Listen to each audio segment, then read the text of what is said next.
Hello guys, welcome again. আজকে হচ্ছে ভাইজ্যাকের day 2। আমরা আজকে সকাল সকাল রেডি হয়ে নিয়েছি, এবার বেরিয়ে পড়বো সাইট সিনিং করতে।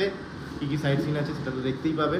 যাই হোক, আমরা তো মোটামুটি সবাই রেডি হয়ে গেছি, কিন্তু কিছু অফিসিয়াল কাজের জন্য বাপি এখনও আটকে গেছে। কিছু কিছু কাজ এই যে ট্যাব খুলে দিয়েছি, করতে হচ্ছে। আমি আর সেই কাজ এখন মাথায় লাগবে না, কারণ আমি সাইড হয়ে গেছি।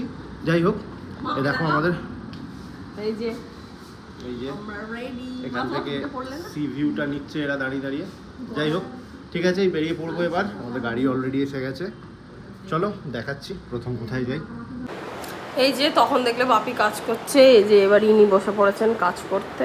আমরা রেডি হয়ে যে আমি এই যে মা রেডি হয়ে চুপ করে বসে আছি, ওনাদের কাজ হলে তবেই বেরোতে পারবো। চলো দেখতে থাকো। কাজ শেষ করে বেরিয়ে পড়েছি, এবার যাচ্ছি প্রথম আমরা সীমাচলম টেম্পল। তো এটা পাহাড়ের উপর দিয়ে যেতে হয়, তো দেখো পাহাড়ি রাস্তা দেখে খুব ভালো লাগছে। আমরা এসে গেছি এখন, এবার টেম্পলের দিকে যাব। টেম্পলে যতদূর সম্ভব ফোন ক্যামেরা কিছু অ্যালাউ নেই, তো বাইরে থেকেই যতটা তোমাদের দেখাতে পারবো দেখাবো। এবার কটা ছবিও তুলে নেবো সামনে থেকে। ক্যামেরা ড্রাইভার আমাদের বললো যে টেম্পলের সামনে থেকে কটা ফটো ক্লিক করে নিয়ে এসে গাড়িতে ফোন পার্স সব কিছু রেখে যেতে হবে, যেরকম হয়। চামড়ার জিনিস কিছু অ্যালাউ নেই, ঠিক আছে। এই যে আমাদের পিছনে মেন মন্দির, যাচ্ছি আমরা, আরও ক্লোজ শট নেবো, দেখাচ্ছি। মা আরও গেছিল মন্দিরের ভিতর, আমি আর বাপি বসেছিলাম। তো আমাদের একটু পায়ে লাগছিল, সেই জন্য আমরা যেতে পারিনি। তো ভিতরে যাওয়ার জন্য 400 টাকা একটা মন্দির দেখতে পারবে তোমরা, 100 টাকা একটা মন্দির দেখতে পারবে। তোমাদের জানিয়ে লাগলাম, অবশ্যই যারা যাবে তো এই টাকাটা ক্যারি করবে। আর ওরা ফোন বা কিছু অ্যালাউ করে না ভিতরে। মন্দির দর্শনের পর এবার যাবো আমরা একটা বিচে। আজকে খুব সামান্যই ঘোরা আছে, 3টে স্পট। তো একটা তো আমাদের হয়ে গেল, এবার যাচ্ছি আমরা বিচে। চলো বিচে গিয়ে দেখা হচ্ছে। এটা একটা অফবিট প্লেস, সেই জন্য খুব একটা ক্রাউড নেই, খুবই ফাঁকা ফাঁকা, একদম ওপেন সি ভিউ।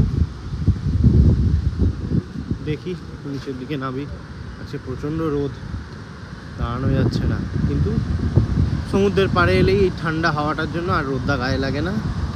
হা হা হা হা, ঠিক আছে। এই ভিউ, আরও ক্লোজ যাই।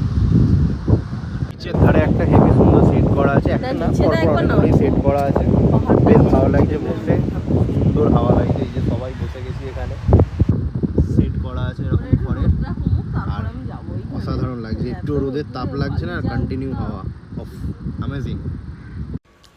বিচের ধারে অনেকক্ষণ সময় কাটিয়ে, যেহেতু প্রচণ্ড রোদ ছিল সেজন্য বিচের কাছাকাছি আমরা যাইনি তখনও। তো বিচের সামনে একটা রেস্টুরেন্ট ছিল, সেখানেই আমরা লাঞ্চটা আমাদের সারি। তো আমরা নিয়েছিলাম বিরিয়ানি আর রাইস আর চিকেনের একটা গ্রেভি আইটেম। তো ওটা খুবই টক ছিল, আমি প্রেফার করব না নেওয়া ওখানে চিকেনের আইটেম। তো তারপরে আমরা চলে গেছিলাম বিচের ধারে একটু দুজনে, মা বাপি নামিনি, আমরা দুজনেই গেছিলাম। ইয়ারডা বিচে অনেকক্ষণ সময় কাটিয়ে আমরা এখন চলে এসেছি ডলফিন নোজ লাইট হাউসে। তো এটা উপর থেকে পুরো সমুদ্রটাকে দেখা যায়, তোমাদের সাথে তো অবশ্যই শেয়ার করব। তো চলো তোমরা দেখতে থাকো, আমরা লাইট হাউসের ওপরে গিয়ে তোমাদের দেখাচ্ছি। ডলফিন নোজ ওয়াচ টাওয়ারে, সরি লাইট হাউসে ঢুকবো এবার। ওয়াচ টাওয়ারে উঠছি, এখানে দেখো একটা ছোট্ট ফুলি করা আছে,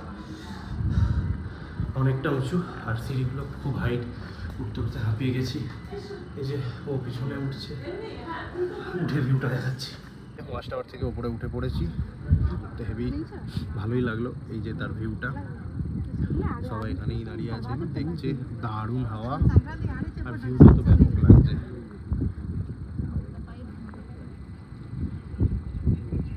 যে একটা গাছ দেখতে পেয়েছে, কি গোলন চাপা গাছ, দেখবে সেগুলোর ফুল পড়ে আছে, অমনি কোড়াতে লেগে গেছে। এই যে গাছটা লুক লাইক দিস, আম গাছে গাম হয়েছে। দেখ 3 টেম্পলসের দিকে এসে গেছি, পিছনে সানসেট হচ্ছে, দারুণ লাগছে ভিউটা। এখানে একটা সানরাইজ ভিউ পয়েন্ট আছে, মানে সানসেট ভিউ পয়েন্টও থাকবে, সেখানে যাব, গিয়ে সানসেটটা দেখবো। এখানে এই যে পিছনে একটা প্যানেল করা আছে, এদিকটা ডকইয়ার্ড আছে মেবি। এই যে সূর্যটা দেখতে পাচ্ছ, দারুণ লাগছে, পিছনটা বেশ সুন্দর ভিউ আসছে। চলো ভেতর থেকে ঘুরে আসি। এই যে গাইস দেখো, একটা শিপ ঢুকছে শিপইয়ার্ডে, ডক হবে। ওপরে ছোট ছোট এরকম আরো বোটস রাখা আছে, কি স্লো স্পিড, গাইস আমরা এখন ফিশিং হারবারে ঢুকে পড়েছি, যাচ্ছি ফিশিং হারবারের দিকে। প্রচণ্ড প্রচণ্ড মাছের গন্ধ ছাড়ছে। ও দেখি যে এতটা গন্ধ সহ্য করে যাওয়াটা আদৌ সাকসেস হয় কিনা। তো চলো, মেন পোর্ট মার্কেটে এসে গেছি। যে দেখো চারিদিকে মাছ বিক্রি হচ্ছে, এরকম মাছ বিক্রি হচ্ছে সব ম্যাক্সিমাম সমুদ্রের মাছ, চিংড়িও আছে প্রচুর। ফিশিং হারবার থেকে বেরিয়ে আমরা রুমে চলে আসি একটু ফ্রেশ হওয়ার জন্য। মা বাপি বিচের ধারেই বসেছিল, আমরা বললাম যে একটু ফ্রেশ হয়ে আমরা আসছি। তো সেরকমই আমরা দুজনে ফ্রেশ হয়ে ড্রেস চেঞ্জ করে বেরিয়ে পড়েছি, একটু সমুদ্রের ধারে বসবো। তো সমুদ্রের ধারে সন্ধ্যেটা না বসলে ঠিক ভালো লাগে না, আর এই আজকেই যাচ্ছি সমুদ্রের ধারে একটু ভালো করে বসবো, মানে আর কি বিচে। এই যে বিচের ধারে দেখো যেমন দোকান থাকে না, সেরকম দোকান রয়েছে অনেক।